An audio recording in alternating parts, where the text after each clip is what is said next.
What's up, everybody? Quite a sight, huh? This is the brand new One Up USA Super Duty rack. They have redesigned it. You know, One Up USA is legendary in the biking world, in MTBR world. It's like the number one rated for many reasons. Mostly because it's so durable, and 10 years later, it still looks the same, and you still got amazing resale value. So we have some very loyal fans of the One Up USA series of racks. But if there's one problem with it, for me, it just hasn't been updated. It hasn't been revamped, in more than 10 years. It's the same proven construction, proven design, but it's kind of stayed its course.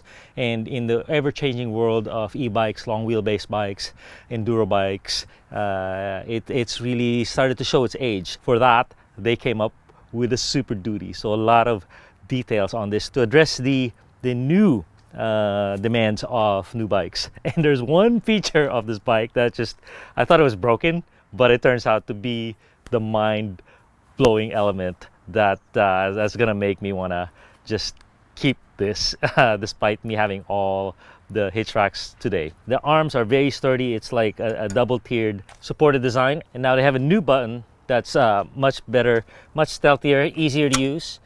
Unload it, and then look at this thing. So now it goes all the way down. So you don't have to worry about these long wheelbase bikes. So there's going to be about 5 things on this video that you're going to learn about this rack. So hang on for that. So unweight, and I usually back it up, and then now we are free and clear. This is a 25-pound bike. We have almost a couple 100 pounds of bikes on this rack right now, and we're gonna take it on a mountain road. We're gonna do some speed bumps at kind of high speed. So hang on for that. The trays are wider, can take up to a 5-inch tire, and then you press this, and then now you are good to go.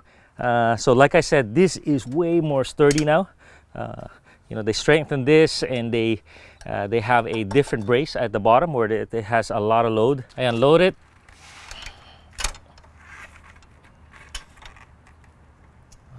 Push it down. And now what I'm going to do is I'm going to roll the bike off because that arm is now out of the way nicely. This is about a 35-pound bike. Now I'm getting to the heavy bikes. I have a 54-pound bike, e-bike right here, and I have like an 85-pound bike right there. So that's what I did all my testing with.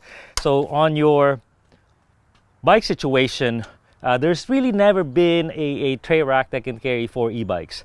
It's just a tall order. So if you want to carry that much, you should have a pickup truck or a hanging bike rack.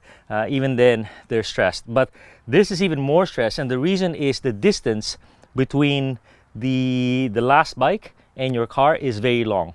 And this is like a lever. You see this? So this, you could basically move your whole car with all this leverage. And this is a very heavy vehicle, and it's rated. It's got a tongue weight, the 4Runner, for 500 pounds, and this is tongue weight right there. Well, not just pulling, but how much can it hold vertically. So this is a lot of leverage. So the distance when it's at its shortest is 120 centimeters. That is quite a bit. This is the one that kind of blew me away. Basically, one of the things that really I didn't like about this rack and many other racks is a two-handed operation. To get the arm up, you gotta hold the button, and now you have 2 arms that are required. If you let go of this, it's not gonna go. If you let go of this, you could theoretically push it, but not really. There's some racks, this is just, you don't have the leverage. But I thought this thing was broken. When you push it, you can lift it up as a special feature, and now you can do this. And let me tell you, this is a game changer. And man, I just hope you guys out there who buy this rack read the directions, because you may never discover this. 5 years later, you'll discover it, and then you're like, oh, I just wasted 5 years of my life doing the two-handed when you can do one hand. And why is this important? Because you need the bike. You need to hold the bike, especially if it's a heavy bike. Before, you can kind of brace it with your body, but now if it's a 50-pound bike, you can't be doing that. So this is important. And This is when I thought it was broken. It inadvertently went like this, and I'm like, oh, I can't lock it. I was gonna WD-40 it. I go, no, that's a feature. So you gotta unweight these arms, especially if you really tighten them, and then you can unlock it. I can hold the wheel and get this thing out, you know, in the event that it's stuck. Okay, so I'm gonna unweight it, and I'm gonna unlock it. Okay, here we go. And what I'm able to do is I'm able to hold the bike. I hold the bike, and then I put this thing down. Now that is a game changer right there. Hold both brakes, use the brakes to get the bike down. Okay, so there's a device here that I'm not sure you noticed, but this is called a wheel chock. And look at this. This is a very comprehensive device that they designed, CNC'd, and this is an option. This is an option only. If there's any weakness of these wheel hold racks, it says the front wheel is allowed to wobble unless you really crank it hard. So this, you could put it on after the fact, and then just ratchet it on. So very, and then you can lock it. You don't really need to lock it. It just takes out a lot of this wobble. I'm gonna take the wheel chock off first. That way I can roll it off easier. Okay, there it is. Put it down, and then I'm gonna use my technique again, where I lift, push that button up, and you notice how I can hold the bike now. So the bike was free, but I didn't release the lock. So what I can do now is I'm just gonna push, get that thing out of the way, and then now you do my front brake. This is an 85-pound bike. Let me go through some running video and some speed bumps, and you see how it does with the stress, okay? Okay, on to the test drive. And we'll start with two 50-pound E-mountain bikes on a 2-rack configuration. And notice I'm hitting these speed bumps hard, diagonal, and it's very stable. And here's a flat hit, boom, not a problem at all. So definitely on the most common configuration, no big deal. And now I have 4 bikes. 2 of them are heavy e-bikes. Getting out of the driveway is always a good test. And right there, those are actually railroad tracks. And you can see this thing is flexing. Then more railroad tracks. So normal situations, cornering and whatnot, no big deal. But it's those railroad tracks, potholes and speed bumps that are a big deal. And we got a speed bump right here, a smooth one. I slow down and it's okay. And right here is a big one. Boom. Whoa. So that is a very sharp speed bump, and I took it at my test speed, which is pretty fast. Big flex, big creak. Pretty darn exciting, right? Exciting and scary. It has a lot of movement. So the leverage that this rack has on the car and on itself is pretty incredible. I wouldn't be comfortable taking this 4 e-bikes on this thing. Basically, the rating of this rack is very complicated. As you make it longer, the leverage, it just increases. I don't know, 5-fold, 10-fold, it's just crazy. So the trace itself, they're very strong, but can the whole rack handle it when you hit a freeway divider at 70 miles an hour when you're in a rough road? But the greatest asset of this rack is how modular it is. Let's say you want to tilt it.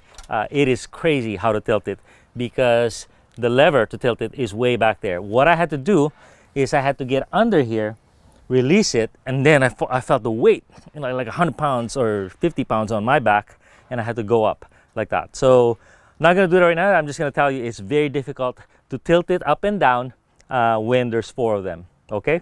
But what I'm going to do is I am going to take off the rails one by one until we have a one-tray system, okay? So here you go, just 2 bolts hold each tray.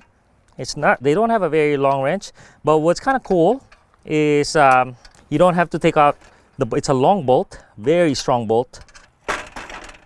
You could get it out if, oh man, each one is heavy. All right, I'm gonna show you guys the weight of each tray.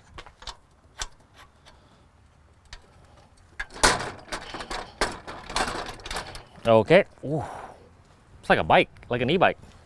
Aha, I just discovered something, which is if you wanted a 4-bike situation, you can't do the 1 tray configuration. Okay, on a 2-rack situation, the tilt bar is not too far. It's still a reach, but it's not bad.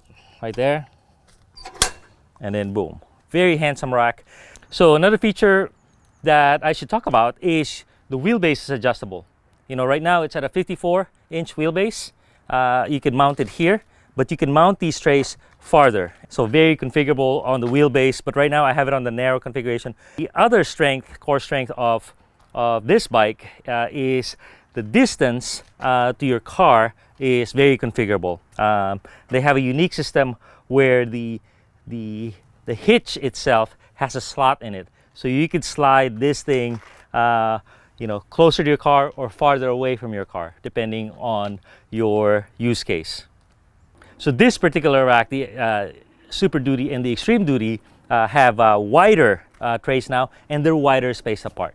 So, you know, one thing you might have seen with your e-bikes is, you know, the pedals will hit the next frame and it'll form like a circle on it. And a lot of my bikes have that because they were too close together, you know, with a big down tube and a flat pedals. So there you go, you know, a real interesting offering from OneUp USA. It is it's not cheap, you know, but it is reasonable. It is within the range, about $1,000 for a 2-tray system of the competition, of the high-end competition. If you want to get 4 bikes, you're getting up there. You know, the strengths are they really address some of the issues of modern bikes. You know, wider spacing, you know, heavier bikes. 100 pounds each is what this thing can handle now. The weaknesses, I would say, on this rack is, you know, on a 4-bike configuration, I wouldn't be confident doing 4 e-bikes. So 3 e-bikes I think would be fine, but you'd be right at the limit. The tilting mechanism is way out there. I mean, a lot of racks now have a tilt lever right here. That was way out in there. You have to, you know, do a reach. Here you can still reach from the top, and you have that option to get an extension. So the tilting will be right here. But you know that gets up there in price. So there you go, a little summary of the OneUp USA Super Duty rack. Thanks a ton.